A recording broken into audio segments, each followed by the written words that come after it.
Hello, I'm Larry, and this is Carter's Country. Today, we're back here in the gun room at our Treshwick location to talk about some of the services we offer for our customers. We know we have customers with a lot of different levels of experience, and we want to offer gun services to help any of them with anything they need to get their gun and optics set up just the way they want it. I'm joined today by Billy Carter. Billy, is this your first time back here in this room? Absolutely, sir. I've never seen a gun before in my life. So. Oh, this is going to be fun then. No, having basically grown up in here, what age did you first start doing gun work?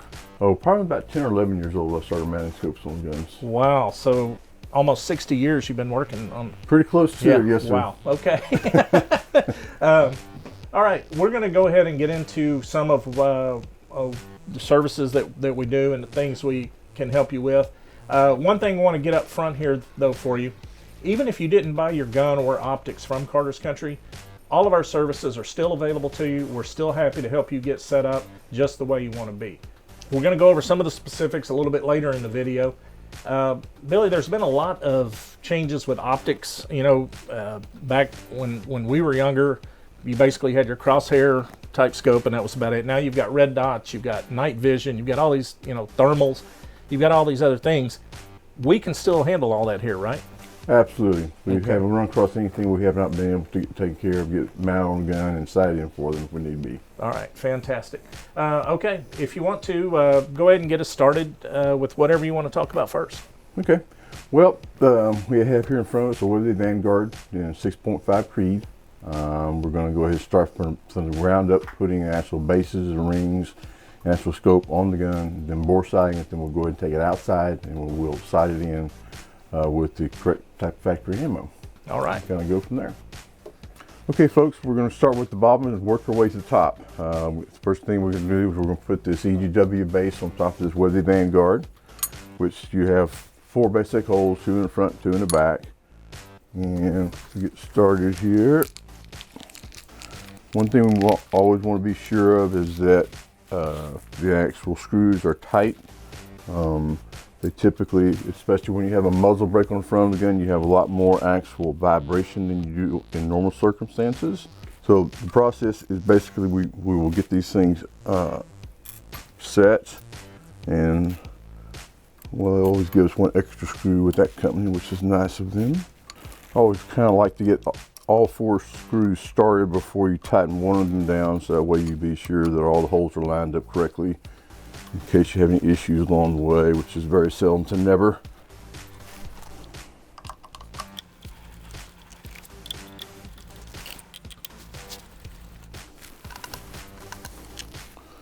Okay, we also want to torque these. Usually about 20 pounds on these screws is more than adequate to keep the mounts secure. It's one of those things too that anybody that shoots a lot will favor themselves by always checking your mounts before you go on a big hunt to be sure that they're number one tight and they haven't loosened up over the years. These are Warren rings, and very strong steel rings. They're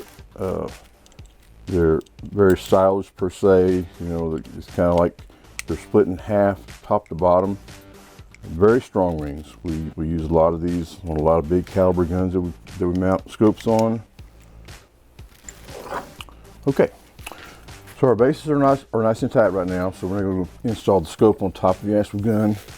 We do this by starting the ring first in here.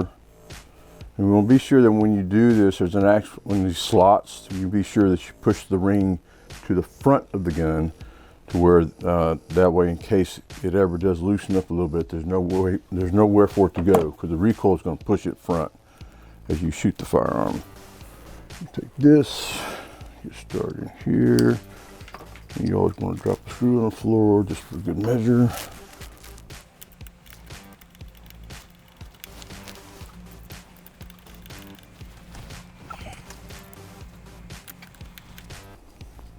Okay, as you put these Warren rings on a pick style base like this, be sure that you always tighten the bottom screws first.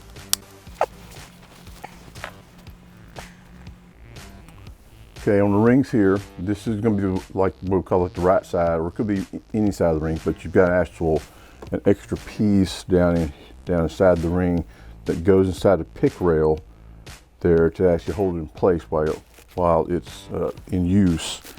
So take this, put that there, and then the other half of the ring is just the 4 screws that actually go to make the other part of the ring itself. And like I said before, we always tighten the bottom ones all the way up first.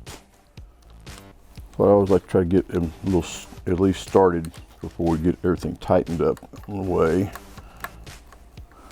And the bottom screws themselves, you will tighten as much as you possibly can. You know, still 20 pounds would be more than adequate to keep them together.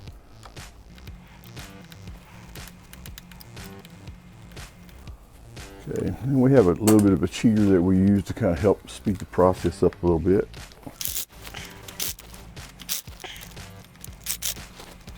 Okay, at this point, the base screws are completely tight. The bottom ring screws are completely tight also, and then we're going to basically level the scope. There's really not a great amount of science to this.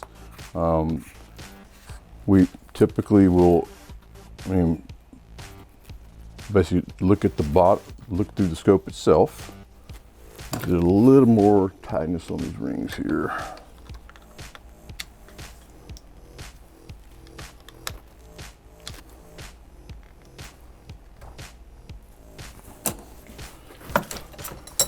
Correlation. There are many ways to level the axle crosshairs in the scope, and that's kind of a big subject for a lot of folks. We're going to hit the basic way of doing it now, but there is many different tools and so forth that you can use to actually get a true, crosshair leveled correctly in the scope. For most hunting guns, nobody would ever notice the difference whether it was 2 degrees off left, right, or anything like that along the way. It just doesn't make any difference. Where that plays into effect is super long distance shooting, like when we do our, like extreme distance shooting, it makes a difference. But in regular hunting type situations, you'll never know it. You'll never be able to tell it. So the scope looks pretty square to me. A small adjustment. Also, one more thing that we do also try to is let the customer look through the scope before we get everything tightened down, and be sure that it's acceptable as far as whenever they throw it up. A lot of people have a tendency to roll the gun one way or another when they throw it to the stock, and also it will look different whenever you're standing up looking through the scope and when you're sitting down on a bench looking through the scope. So, here again, that's kind of a big subject to talk about as far as true leveling scopes, which maybe we'll get into it somewhere down the road. But it is easily done for sure. But true hunting like atmosphere, you'll never notice the difference with a couple degrees left or right along the way. And also before we get done tightening the scope down, we want to check our eye relief as far as what that is. And what that is the distance between the end of the scope and the end of the stock. Typically speaking, in most all situations, we look at 12 inches from the end of the scope to the end of stock. And yes, I understand, different situations require, a lot of times ladies and kids, have to get a little bit closer to them. And that's all relative to what kind of caliber gun it is. You don't want to get, you don't want to get too close to the scope, because you will get yourself cut pretty good. And you'll do that once in life before you won't do it again, probably. Well, I've done it once, and I do not want to do it again. It was with my grandson's gun, and the worst part about it was all my coworkers were out here on the range watching, and they smelled the blood coming down my face like they were sharks. It was, I'm surprised it wasn't on the national news by the time they were through tweeting and whatever else they do about it. Trust me, been there, done that. One time I did there again, right from my buddies. We were doing one distance shoots. I was setting up and putting my 375 Shy-Tech, and you have multiple positions you can click and lock into, then click it in place. I cut that first round, come back whack, and bleeding my buddies. Man, you're bleeding bad. Yeah, I had a lot of editorial comments and a lot of medical experts on mine too. I didn't know all our range officers were doctors and nurses. Okay, so at this point in time, here again, that The base screws are tight, the bottom ring screws are tight, the scope is level, and then we're going to go ahead and tighten the actual top rings in. Here again, we use this cheater because everything's good.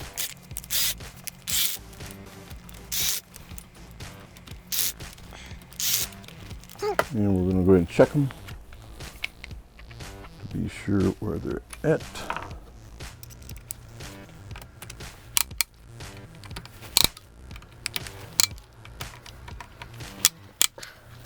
All right, so the scope is now mounted and it's ready to be bore sighted. Okay, as I had talked about at the introduction, we've got all different levels of experience with our shooters, and I just want to take a second to explain what bore sighting is for someone that's new to this.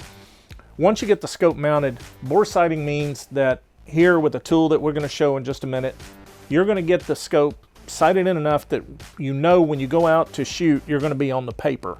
And the reason that matters, obviously, is once you make that first shot, you need it on the paper so you know where to make your additional adjustments up, down, right, or left. If you don't bore sight it, there's a good chance when you go out there that first shot's not even going to hit any paper on the target, and you're not going to have any idea what kind of adjustments you need to make.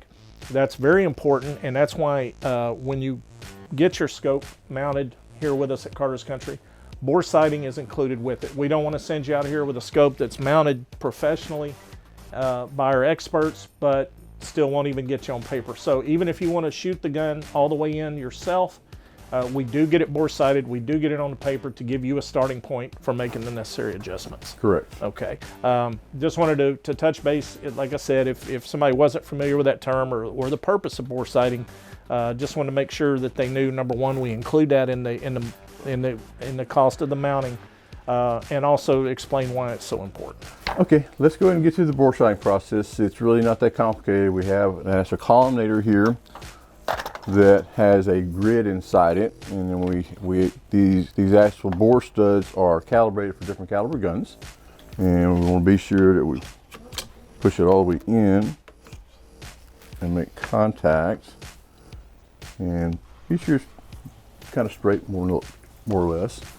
Then we look through the scope, and at this point in time, I'm looking at a grid, and then I'm looking at the crosshairs. So I'm going to bring the actual crosshairs by making the adjustments to the center of the grid, and that at that point in time will make the gun bore sighted, and then we'll be ready to go to the range and shoot it in from that point. Here again, not very complicated, but very important, so you don't waste a lot of time and money on ammo, and especially nowadays when ammo is so short and in such shortage, it's really best to get your gun sighted as quickly as possible. All right, now that we've mounted the scope, got it bore sighted, we're going to take it out and show you how to get it dialed in. If you want us to do the actual shooting to get your scope all the way sighted in for you, we'll be happy to do that for you as well. Just when we take the gun in to begin the rest of the work, just let us know. Bring the ammunition that you plan on using when you're actually hunting, and we'll be glad to get that done for you. One very important point that Larry just brought up is that we want to be sure that we actually sight the gun in with ammo that you're going to be using in the field. Typically, anytime that you change like the kind of ammunition, whether it's brand, weight grain, or type, or whatever, bullet style, or anything like that, it will affect your actual point of impact. And point of impact is where the actual bullet hits the paper, and it also can affect your actual group sizing. I've seen many situations over the years where a gun will like a particular bullet and it will hate some other bullets. And when we say hate, it means they don't group well. You may go from one MOA group to something like 3 MOA group, but just by changing the bullet style or the actual brand of ammo that you're shooting. So please be sure that, like, if you're going to get your gun sight in, that you sight in with the same ammunition that you're going to actually take it to the field and do your hunts with, and do your precision shootings with, and so forth and so on. We're out here today. We're going to go ahead and shoot this Weatherby 6.5 Creedmoor in. We are using the Hornady Precision Hunter 143 grain ELDX bullet as far as for sighting means purposes. It's probably the #1 most popular bullet that we sell for the 6.5 Creed. One thing we always do before we shoot any gun that we bring out here to shoot, we always look down the bore to be sure that there's nothing inside the barrel itself. So you take the bolt out, or you can do the old-fashioned way and just look down the barrel and just be sure nothing inside it whatsoever. I have found things in there before in the past. So, good to go. We're going to go ahead and load one round in it, and we're going to fire the process. We're going to shoot one round, and we're going to see where the impact is on the paper, then we'll make a correction from there. You ready, Larry? Yes, sir. Here we go. Oh, one more thing to add. Typically on a variable power scope, we always try to sight them in on a medium power. If you've got like a 3 to 15, you want to sight it on like 8 or 9, somewhere along in there. Not that there's any issues with making a difference or anything like that, but it's just good protocol.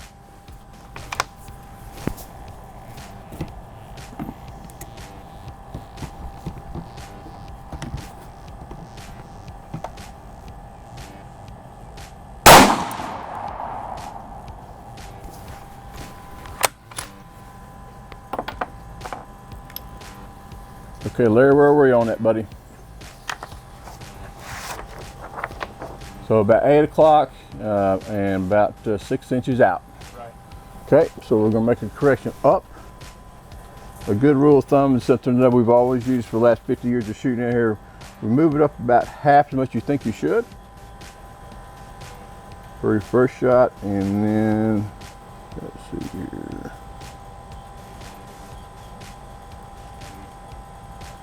Make the windage correction there. Round number 2.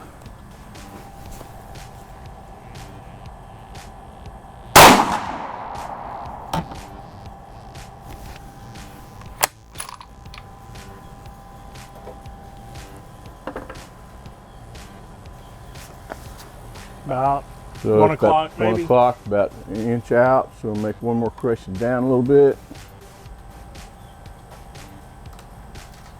And a little bit to the left, about 2 clicks.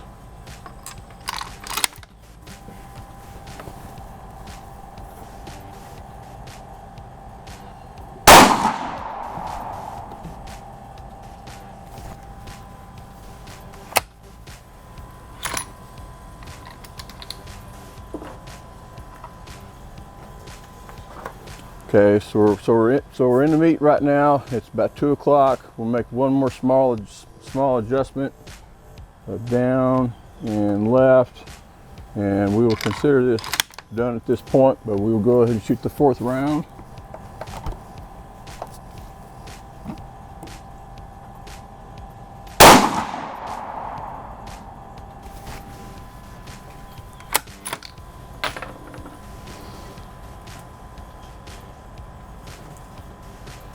All right, very good. Right now the gun's got 4 rounds to it. This is not a heavy barrel rifle, so it's already starting to get warm. So I would consider this gun to be sighted in at this point. What I would actually do, basically speaking, is set it back in the back inside the actual building and let it cool back down for about 35-40 minutes, then shoot a couple more rounds just to be sure. Keep in mind, this gun's never been fired before. Your first 2 to 3 rounds are actually cleaning out the actual barrel, whatever was left in the barrel, as far as the from what the factory put inside there. And so, I mean, looks pretty good though as far as things go. I mean, that's really kind of the long and short of it all. I mean, most all guns can be sighted in within four rounds, as long as you're not terribly far off to begin with. Okay, in addition to the scope mounting, sighting in and all of those things, we can also install the studs and the slings and the swivels for your gun in case your gun didn't come with the studs. Another big thing that we've done here at Carter's Country in the past year is greatly expand our AR parts inventory.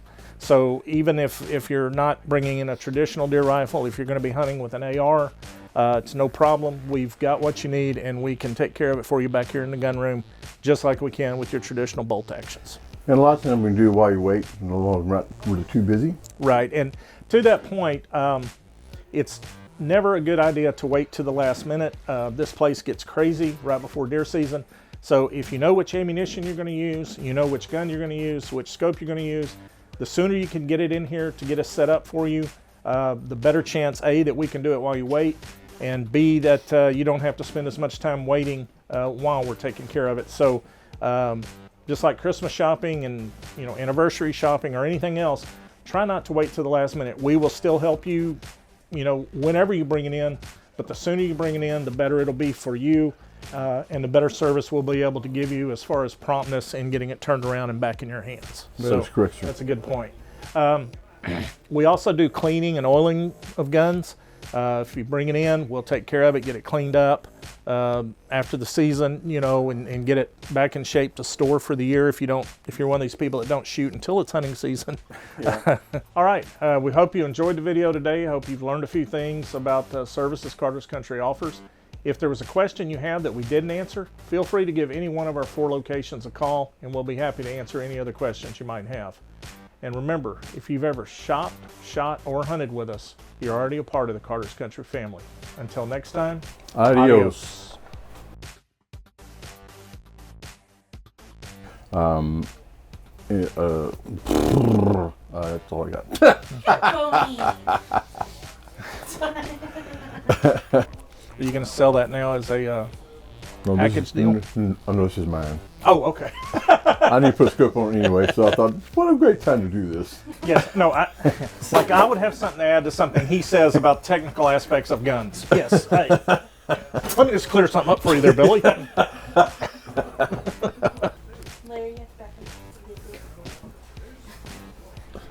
I am not putting my arm around him. A, I don't want to get punched. B, I don't want that video out there. Mm-hmm. What are you? Okay. It's recording. You can go whatever. I know, but it feels weird weird talking to the camera without you standing behind Okay, it. I thought it made you more nervous when I stood here. No. Okay, go ahead. No. You look gorgeous.